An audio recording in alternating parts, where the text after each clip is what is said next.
너를 만드신 분, 너를 가장 많이 알고 계시며, 하나님은 너를 만드신 분, 너를 가장 깊이 이해하신단다. 하나님은 너를 지키시는 분, 너를 절대 포기하지 않으며, 하나님은 너를 지키시는 분, 너를 쉬지 않고 지켜보신단다. 그의 생각 셀 수 없고, 그의 자비 무궁하며, 그의 성실 날마다 새롭고, 그의 사랑 끝이 없단다.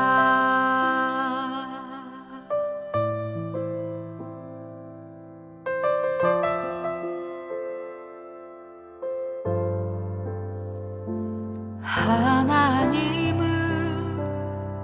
너를 원하시는 분, 이 세상 그 무엇 그 누구보다 하나님은 너를 원하시는 분, 너와 같이 있고 싶어 하신단다. 하나님은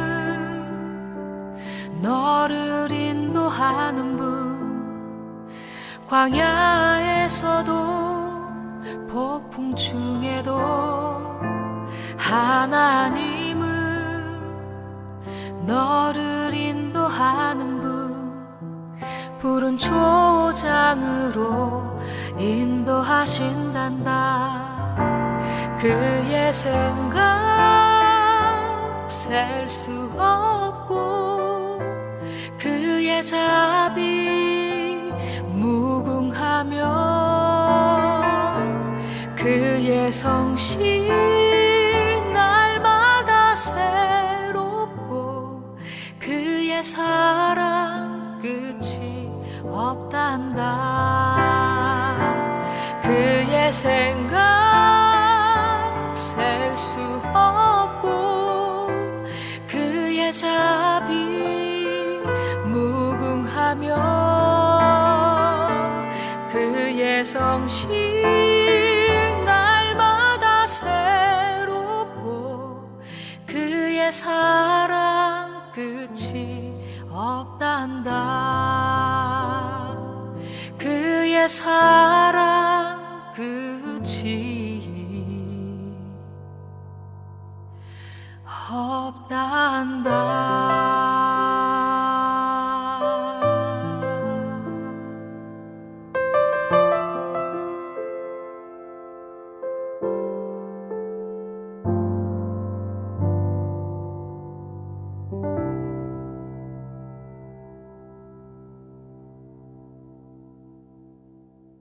오늘 민수기 14장 1절부터 10절까지 말씀 같이 보았습니다. 민수기 14장 1절부터 10절까지 말씀, 정탐꾼에 대한 이야기이고 여호수아와 갈렙에 대한 이야기입니다. 우리가 잘 이제 이해하는 그런 말씀들이죠. 정탐꾼하고 여호수아 갈렙 12명이었습니다. 다 완전하게 12명 하나님께서 세우신 그런 정탐꾼이죠. 근데 10명은 반대하고 2명은 이제 하나님의 그 증인이 된 사람이 되었죠. 그래서 둘을 증인의 숫자다 그렇게 말을 해요.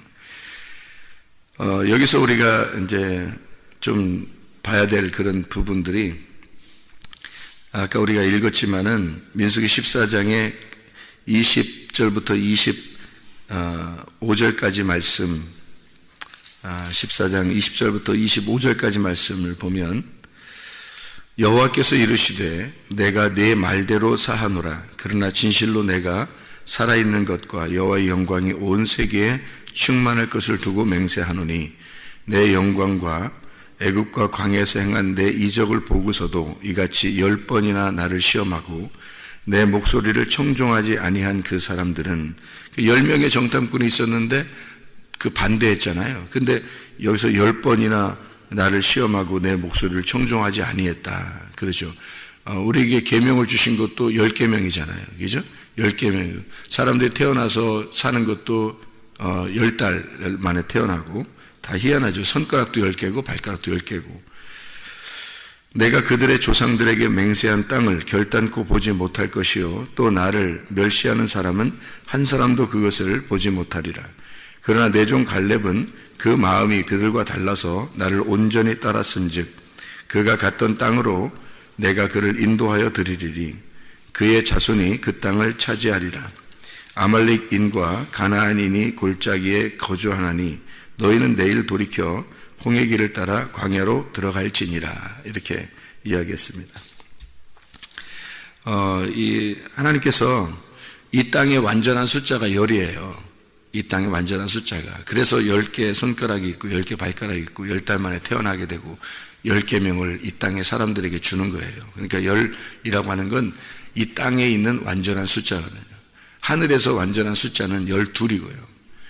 그리고 이 땅에서 열을 갖다가 설명하려고 하늘의 12이 이 땅의 열을 설명하려고 2명이 오는 거예요. 이게 증인입니다. 그래서 2를 증인으로 표현하는 거예요.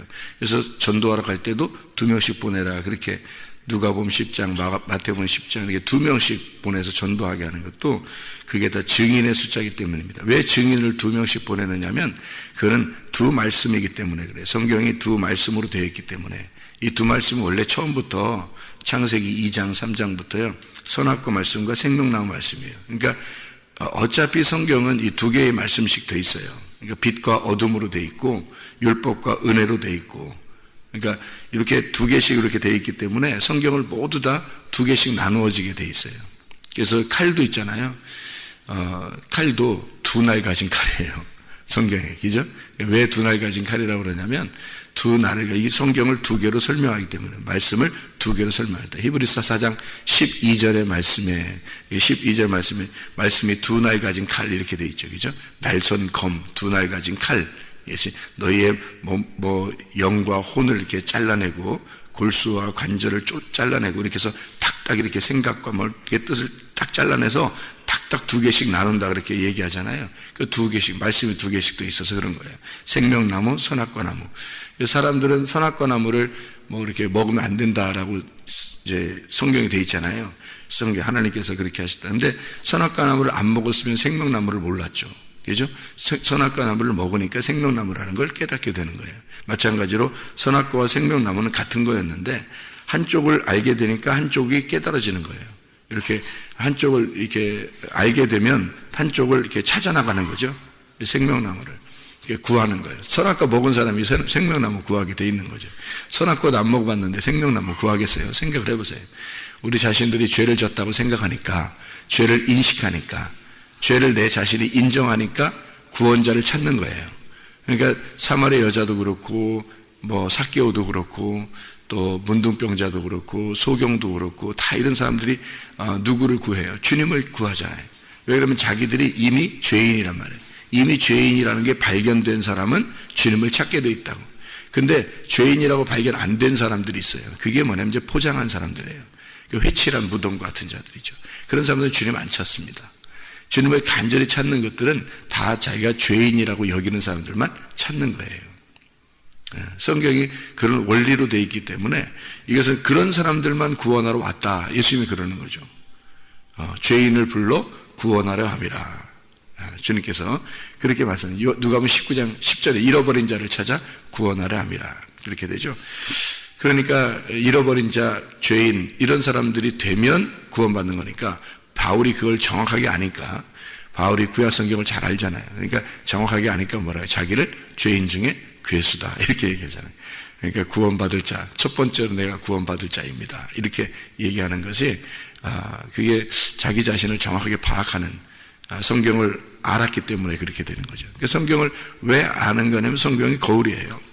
구약 성경은 특히 거울이고 그래서 이 거울을 통해서 나를 발견하라고 그러는 거니까 바울이 얼마나 자기를 잘 발견했겠어요.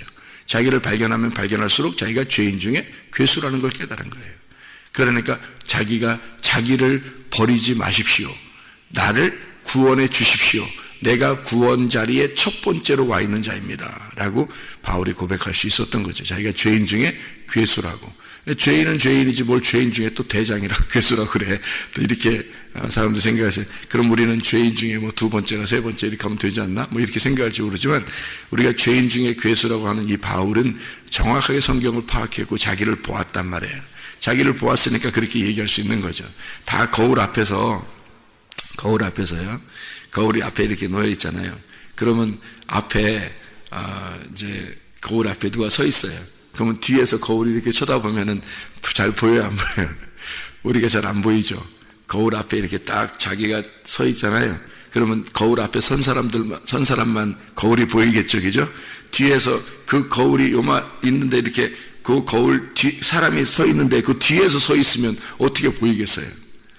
그러니까 두 번째, 세 번째, 네 번째 이 사람들은 거울이 안 보이겠죠. 첫 번째만 거울 보이는 거예요. 그러니까 거울 앞에서 자기가 딱 거울을 보는 사람만 자기가 보이는 거겠죠. 그죠? 예. 그러니까 그게 어떻게 되어 있는 사람이에요? 거울을 보긴 보는데 첫 번째로 와 있는 사람, 거울 바로 앞에 있는 사람만 거울을 보는 거예요. 그죠? 뒤에 사람들은 거울 안 보이겠죠. 예. 그러니까 바울이 왜 그렇게 했어요? 자기가 죄인 중에 괴수, 내 첫 번째 와 있다 이 말이에요. 거울을 정확하게 봤다 이 말이에요. 거울을 정확하게 보니까 내가 죄인임을 깨달았다는 거지. 그 죄인임을 깨달으니까 자기가 구원받을 자라는 걸 알았다는 거지. 이게 역설적인 거죠. 죄인일수록 구원을 빨리 받는다 이 말이죠. 역설적인 말씀입니다. 성경의 원리예요. 가장 어두울수록 빛이 찾아온다는 얘기예요. 그러니까 세상이 가장 어둡다고 할 때 빛이 온 거죠. 그러니까 이 땅에서는요, 여러분, 우리가 죽으려고 하니까 주님이 살려주시더라. 내가 죄인이 돼서 내가 가장 큰 죄인이라고 하니까 주님이 구원해 주시더라. 그렇게 되는 거예요. 원리가, 성경의 원리가 그렇게 되어 있어요. 그러니까 교회로 와서 말씀 들을 때 죄인이 되려고 해야죠. 근데 죄인 되려고 하는 사람이 있나요? 그렇게 쉽지 않다고요. 죄인 되려고 교회 오는 사람이 없다고요. 그죠? 죄인 되려고 하면 그게 의인이 되는 건데 그걸 안 하려고 한다고요. 죄인 되려고 하지 않죠. 말씀을 자기 죄를 지적해주면 좀 기분이 좀 그렇다고요. 그 감사해야 되는데 자기 죄를 지적해주면 감사해야 되잖아요. 자기를 죽이는 거니까. 그러면 나를 죽이려고 교회 오는 거니까 얼마나 감사한 일이에요. 죽어야지 무덤 속에 들어가는데. 그럼 부활의 장소가 거긴데 무덤이. 그러니까 아브라함과 사라와 이삭과 리브가 이런 사람들은 다 어떻게 해요? 무덤에 들어가잖아요. 같은 무덤에 들어간다고요. 같은 무덤에 들어가는 걸 기쁘게 생각했다고요. 왜 그렇게 하냐면 그 무덤이 자기들에게 가는 천국에 가는 문이었기 때문에 그렇습니다. 그 죽음이라는 게. 그 죽음이라는 거 죽음으로 들어갈 때, 그 무덤으로 들어갈 때 죽어서 들어가는 거잖아요. 죽어서 들어가면 거기서 부활이 있다는 걸 그들이 알고 있는 거예요. 그러니까 그 중동 지역의 그 사상이 어떤 사상을 가지고 있냐면 무덤 안으로 들어갈 때 거기가 살아나서 그 무덤에서 살아나서 하늘나라로 가는 길이에요. 그게. 그러니까 성경의 원리는 그렇게 되어 있는 거예요. 무덤으로 들어가는 자가 부활의 문을 통과한다 이렇게 보는 거죠. 천국의 문으로 들어간다 이렇게 보는 게 그래서 무덤을 가는 거예요. 그래서 요셉도 야곱도 어떻게 자기 조상들의 무덤에 자기를 묻어달라고 그러잖아요. 그렇죠? 자기들의 무덤을 자기를 죽어서 애굽에 묻히라고 안 하고 자기를 꼭 굳이 가나안 땅에 우리 조상들의 무덤에 갔다가 나를 묻어달라고 야곱이 그렇게 유언을 한다고요. 야곱이. 그죠? 거기에다가 아브라함, 이삭, 리브가 사라, 거기 레아 이 사람들이 같이 거기에 묻어 있으니까 야곱이 나를 거기다가 묻어달라 그러잖아요. 원래 요셉한테 유언을 남기려면은 라헬의 무덤에다가 묻어달라 해야 돼요. 그죠? 왜냐면 요셉이 라헬의 자식이잖아요. 그러니까 라헬이 야곱이 정말 사랑했던 부인이거든요. 부인이 4명 있었는데 그 중에 가장 사랑한 그 부인이 라헬인데 라헬에게서 요셉과 베냐민이 태어났으니까 요셉한테 자기가 유언을 남기려면 라헬의 무덤에 나 좀 갖다가 묻어달라 이렇게 할 정상이죠. 근데 그렇게 안 한단 말이에요. 너의 그 큰엄마, 그러니까 첫 번째 부인 레아가 아브라함과 이삭과 리브가와 사라의 무덤에 거기 묻혀 있다. 나도 거기에다 묻어달라 그래요. 요셉한테 얘기할 때 좀 이상한 거죠. 그러니까 요셉한테 얘기할 때 요셉의 어머니가 묻혀 있는 곳에 묻어달라고 하지 않고 레아가 묻혀 있는 곳에, 너의 큰엄마가 묻혀 있는 곳에 나 좀 묻어달라 이렇게 얘기해요. 그러니까 이거는 왜 그렇게 이런 현상을 얘기하냐면요, 요셉이 그 무덤이에요. 그 무덤, 아브라함이 샀던 그 무덤. 그러니까 사라를 묻을 때 그 가나안 땅에서 자기가 나그네로서 이 땅에는 죽으러 들어가는 무덤, 그게 막벨라 굴이거든요. 그 막벨라 굴이라는 그 무덤이, 그 무덤에서 하나님과 교통을 해야 되거든요. 그러니까 하나님과 예배하는 장소예요, 그 막벨라 굴이. 그래서 이 막벨라 굴에 자기를 거기다가 묻어달라 그렇게 얘기하는 거는 거기서 들어가야 그쪽 천국에 들어가니까 그러는 거예요. 천국의 문이니까. 그래서 야곱이 굳이 자기를 거기다 묻어달라고 그렇게 얘기하잖아요. 애굽에서 묻지 말고. 애굽에서 가장 최고의 권력자가 요셉이잖아요. 그러면 애굽에서 묻었다면, 만약에 애굽에서 묻었다면 야곱을 아마 엄청난 무덤에다가 했을 겁니다. 그죠? 어마어마한 무덤을 지어가지고 거기다가 묻게 했을 거예요. 요셉도 마찬가지고요. 그런데 그 사람들은 그렇게 안 하잖아요. 가나안 땅에 가서 묻어달라 그렇게 말을 해요. 그 무덤이 천국에 들어가는 문이었기 때문입니다. 자, 죽음이라는 것은 그러니까 죽고자 하는 자가 살아나는 것이다. 이게 성경의 원리다라고 하는 것을 우리가 인식을 하고 성경을 보면, 복음이라는 게 이런 거였구나. 복음은 하나를 설명하는 게 아니에요. 두 개를 반드시 설명해야 복음이 되기 때문에 증인이 2명이 가는 거예요. 전도하는 사람이 뭐 여러 명 가면 더 좋지 왜 2명씩 가라고 그러겠어요, 성경에서. 그거는 복음이 2개로 되어 있다는 것을, 2날 가진 칼이라는 거예요. 말씀은 2날 가진 칼이다. 선악과와 생명나무로 이루어진 말씀이다, 이게. 그거를 알아야 말씀을 증거할 수 있는 거예요. 그걸 알아야. 그래서 이 2개로 이렇게 나누어져 있던 것이 하나로 합쳐진 것이 독생자. 이 2개로 합쳐져서 독생자 예수, 하나로 설명해 주러 오신 분이 예수님이란 말이에요. 이거를. 이 2개가 나누어져 있는데, 하늘과 땅으로 나누어져 있는데, 요거를 하나로 연결시켜서 설명해 주려고 오신 분이 예수님이다. 독생자, 이렇게 설명을 제가 해드렸죠. 자, 그러면 여기서 이제 민수기 14장에 1절부터 10절까지 말씀을 우리가 다시 한번 보겠어요. 보면은 14장 2절에 사람들이 원망을 합니다. 우리가 애굽 땅에서 죽었거나 이 광야에서 죽었으면 좋았을 것을 이렇게 해요. 근데 3절에 뭐라고 그러냐면, 어찌하여 우리 여호와가 우리를 그 땅으로 인도하여, 거기 어디죠? 가나안 땅이죠. 그 땅으로 인도하여 칼에 쓰러지게 하려 하는가? 이게 무슨 말이에요? 그 땅으로 인도하여 우리를 칼에 쓰러지게 하려 하는가? 이게 뭐 원망하는 거죠. 하나님께 원망하는 거죠. 근데 우리가 다시 한번 생각해 보자고요. 지금 제가 2가지의 말씀을 여러분에게 설명하고 다시 이 말을 보면, 지금 여기서 하나님이 인도하시는 그 땅에 들어가서 칼에 쓰러져야 돼요? 안 쓰러져야 돼요? 칼에 쓰러져야 된다고요. 근데 이 사람들은 그 쓰러지는 게 무서운 거야. 그죠? 쓰러지고 싶지 않은 거야. 쓰러지고 싶지 않으니까 자기가 한마디로 죽지 않고 싶은 거예요. 교회까지는 왔는데, 교회 와서 말씀을 듣는데 죽고 싶진 않은 거예요. 그죠? 사람들이 자기에게 싫은 말 듣고 싶진 않은 거예요. 죽고 싶지 않아요.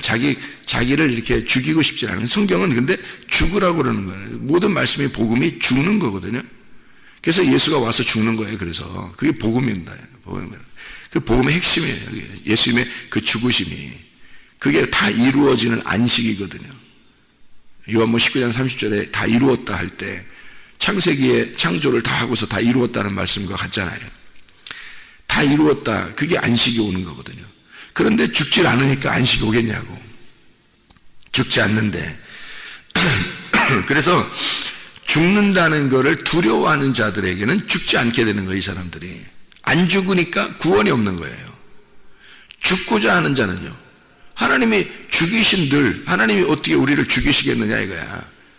반드시 하나님이 우리를 아까 우리 얘기했던 것처럼 포기하지 않으시는 건데, 하나님이 우리를 포기하지 않으실 것이다.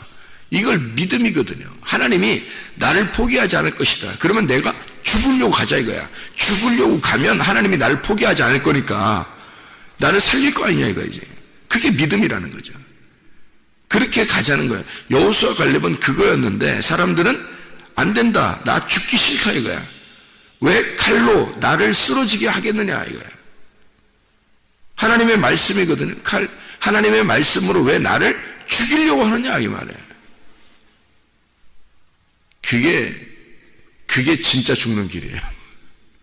그게 진짜 죽는 길이에요. 왜 칼로 나를 쓰러뜨리려고 하느냐 이거야. 안 쓰러지려고 하는 거야. 근데 주님은 어떻게 우리를 너 쓰러져야 된다 이거야. 너 칼로 말씀으로 쓰러뜨리려고 하는 거라는 거지. 너를 쓰러뜨려야 살리지. 너를 쓰러뜨려서 죽여서 무덤에 집어넣어야 네가 부활하는 건데 그렇게 안 하려고 하니까 그런 거야. 그러니까 여호수아 갈렙 어마어마한 사람들이 있는데 그것을 믿음으로 바라본 거예요. 넘어서 이렇게 넘겨서 이렇게 본 거예요. 보니까 어떻게 저 넘어서 보니까 저게 먹을 게 있는 거야. 먹을 게 큰 먹을 게 있는 거야. 승리한다는 얘기예요. 그러니까 주님이 승리해 주실 것이니까 우리는 그걸 먹자 이거죠. 먹는다는 표현할 때는 먹는다. 우리가 이게 이렇게 그 땅을 이렇게 가서 먹는 게 많다 이렇게 얘기하는 거는 무슨 의미겠어요? 먹는 게 많다. 거기에 가면 그 먹잇감이다. 우리의 먹이라. 우리가 가면 먹을 거다. 큰 게 있는데 먹을 거다. 무슨 의미겠어요? 이게 무슨 표현이에요? 먹을 게 있으면 여러분 어때요? 먹을 게 있으면 기분 좋죠. 먹을 게 있으면 기분 좋아요. 그럼 그 먹을 게 있으면 사람들이 볼 때는요, 사람들이 볼 때는 뭐라 그러냐면 칼로 봤어요. 그죠? 나를 죽이는 칼로 봤어요. 그래서 왜 그들을 통해서 칼을 통해 나를 쓰러뜨리려고 하냐 이랬는데 여호수아 갈렙은 그 너머를 본 거예요. 뭐를 봤어요? 칼이 아니라 그 칼이라는 말씀을 통해서 우리는 그게 먹잇감이라는 것을 본 거예요. 그러니까 여호수아 갈렙은 그 말씀을 먹잇감으로 본 거고 사람들은 그 말씀을 죽이는 칼로 본 거예요. 그러니까 보세요. 한쪽은 자기를 쓰러뜨리고 죽이는 칼로 보고 이쪽 사람들은 그 쓰러뜨리는 칼을 뭐로 봤냐면 먹는 말씀으로 본 거예요. 그러니까 이쪽 쓰러뜨리는 칼로 본 사람들은 죽음이 자기에게 다가올 거니까 무섭죠. 두렵죠. 염려 근심이 가득 차죠. 근데 그걸 쓰러지려고 하면 괜찮은데 쓰러지지 않으려고 하니까 그게 맞닥뜨려야 되니까 힘들죠. 근데 자기가 쓰러지고 이미 죽었다고 판단돼서 홍해길을 건너온 사람들은, 그리고 요단강을 건너갔다가 다시 돌아온 자들은 그게 두렵지 않은 거예요. 그죠? 여호수아 갈렙 같은 사람은 진짜 믿음을 그걸 가지고 있는 사람, 자기가 진짜 죽었다. 나는 홍해길을 건널 때 이미 죽었다. 예수 6월절 어린 양의 피로 예수가 죽을 때 난 죽었다 이미. 요단강을 건널 때 나는 이미 심판 받았다. 나는 끝났다. 나는 이미 죽은 자다. 저거 우리 먹잇감이다. 이렇게 본 사람들은 믿음으로 본 거잖아요. 그죠? 그러니까 먹는다는 표현을 성경에서 할 때는, 먹는다는 표현을 할 때 성경에서는 어떤 때 먹는다 표현해요? 어떨 때? 혼인잔치할 때 먹는다 표현해요. 혼인잔치할 때. 그러니까 한쪽 사람은 저게 칼이라 나를 죽인다고 봤고, 한쪽 사람들은 저기 가면 잔치한다 이렇게 보는 거예요. 그죠? 예, 한쪽 사람들은 저거 나 죽일 거야 이렇게 보는 거고, 이쪽 여호수아 갈렙은 저쪽 가면 우리 잔치한다. 무슨 잔치? 혼인잔치. 예, 성경을 보는 게 이렇게 되는 거죠. 그러면 이 원망하는 10사람과 더불어 이 광야의 모든 사람들은 전부 다 원망했어요. 그죠? 전부 다 울고 난리 났어요. 그러니까 자기들이 광야에서, 그러니까 하나님이 그 막 울고 난리는 사람들을 어떻게 해, 하나님이? 그냥, 아유, 야야, 위로해주고 이래요? 야, 괜찮아. 야, 내가 달 도와줄게. 같이 가자. 이렇게 해요? 아니면 다 죽여버려요? 다 죽여. 여러분이, 하나님 너무해, 진짜. 그렇게 했다고. 그 사람들 얘기 듣고서 우는데, 그래, 세상에 그걸 갖다 다 죽여? 이상하잖아, 하나님. 그죠? 이거는 그때 사람들을 죽여서 하나님이 기뻐했다, 이런 의미가 아니에요. 우리에게 이 말씀을 쓰셔서 이게 거울로 우리에게 보여주려고 하는 거예요. 네 속에 원망하던 옛날 네 성품이 있고 옛날 옛사람이 너가 살아있으면 너는 반드시 그 칼에 쓰러져야 된다고, 너를 죽여야 된다. 그래서 네가 안 죽으려고 하니까 광야에서 다 죽여버리는 거예요. 네 속을 다 죽여버리는 거야. 그러니까 광야에 있는 사람들 죽임으로써 하나님이 기뻐했다, 그런 게 아니잖아요, 성경에. 그런 거 아니라고요. 여호수아와 갈렙만 들어간다. 광야에서 태어나 아무것도 모르는 영적으로 깨끗한 자, 순수한 진리의 말씀을 따르는 자, 그 사람들만 여호수아와 갈렙이 데리고 들어간다. 그러면 여기 속에 진리의 말씀, 순수한 말씀을 가지고 그 믿음의 너머에 있는, 가나안 땅의 믿음의 너머에 있는 것을 바라보고 따라가는 자들만 들어간다, 이라는 얘기예요, 성경에서. 그럼 우리 속에 있는 광야에 원망하는 것들은 다 죽어야 되는 거죠. 칼에 쓰러져야 된단 말이에요. 칼에 안 쓰러지려고 하니까 광야에서 하나님이 죽여버린다고요. 반드시 없어져야 될 거라고요. 반드시 없어져야 될 거. 그래서 여호수아와 갈렙의 믿음을 가지고 너희들이 승리해야 된다. 그래서 여호수아 갈렙이요, 여기서 퍼포먼스를 좀 합니다. 어떤 퍼포먼스를 해요? 옷을 가지고 어떻게 해요? 옷 뭐 이렇게 잘 입어요, 이렇게 더? 광야에 바람 부니까 이렇게 잘 옷을 더 이렇게 여미고 그러나요? 아니, 옷을 어떻게 해요? 사람들이 원망하고 그러니까 옷을 찢어버립니다. 옷 찢으면 무슨 현상이 벌어지나요? 옷 여러분 찢어보시면 이렇게 휙 뭐가 나타나요? 네, 속에 있는 게 나타나죠, 그죠? 이게 옷을 이렇게 덮어 있으면 옷이 보이잖아요. 옷을 찢으니까 속에 뭐가 나요? 가슴이 보이죠, 그죠? 옷을 찢으니까. 그러니까 옷을 이렇게 덮으면 옷만 보이는데 옷을 찢으니까 가슴이 보인다. 여호수아 갈렙은 이 옷을 찢음으로써 하나님의 가슴을 보여주는 거예요. 이게 지성소를 보여주는 휘장이 찢어지는 거예요. 휘장을 찢어 지성소를 보여주면 속에 있는 하나님의 마음이라는 말씀, 그 법궤가 보이는 거죠. 여호수아 갈렙은 이미 하나님의 말씀이 그 속에 존재하는 자들이에요. 이미 법궤를 품고 있는 자들이라고. 자기 속에 법궤가 품고 있는데 이 법궤를 사람들이 못 보는 거야.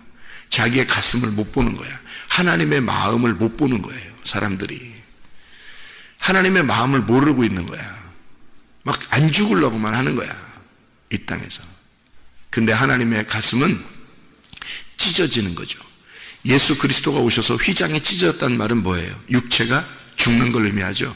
십자가에 매달려 죽을 때 휘장이 찢어지잖아요.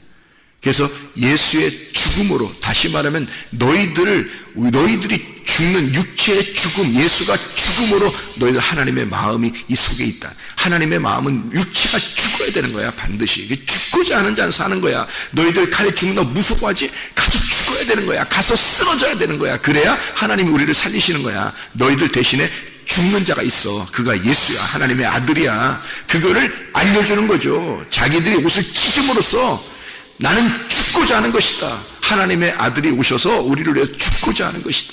그러면 하나님의 가슴이 보이는 거죠. 그러면 사는 겁니다. 죽고자 하는 자가 사는 것이다. 여호수아와 갈렙은 그 가슴 안에 하나님의 말씀을 품고 있는 거예요. 이미 법궤가 그 가슴 안에 있었던 거예요. 가슴이 법궤가 저쪽에 있고 하나님의 가슴은 여기, 그런 게 아니라 법궤가 하나님의 가슴이에요. 하나님의 마음이라고. 하나님의 마음이 이미 여호수아와 갈렙은 그 안에 법궤가 있었던 거예요. 가슴을 찢고 하나님의 마음을 설명하는 거죠. 옷을 찢으면서, 그죠? 내 가슴을 봐라. 하나님의 마음을 보아라 이거야. 하나님의 말씀을 깨달으라 이거야. 하나님의 아들이 네 대신 죽을 거니까 우리는 들어가자 이거지. 우리는 그 땅을 차지하자. 예수가 대신 우리를 위해서 죽을 거니까 우리는 들어가서 혼인잔치를 하자. 다 먹을 거다. 가면 말씀을 먹을 거다. 얼마나 즐거운 일이겠느냐. 근데 너희가 죽지 않으니까 하나님이 반드시 광야에서 죽여버리는 거예요, 이 사람들. 그럼 혼인잔치에 참여할 수 없죠. 이해가겠습니까? 여호수아 갈렙처럼 기름등불 꺼지지 아니하고 애굽에서 가졌던 믿음이 끝까지 광야와 가나안까지 들어가는 하나님의 사람들이 다 되시기를 바랍니다. 기도하겠습니다.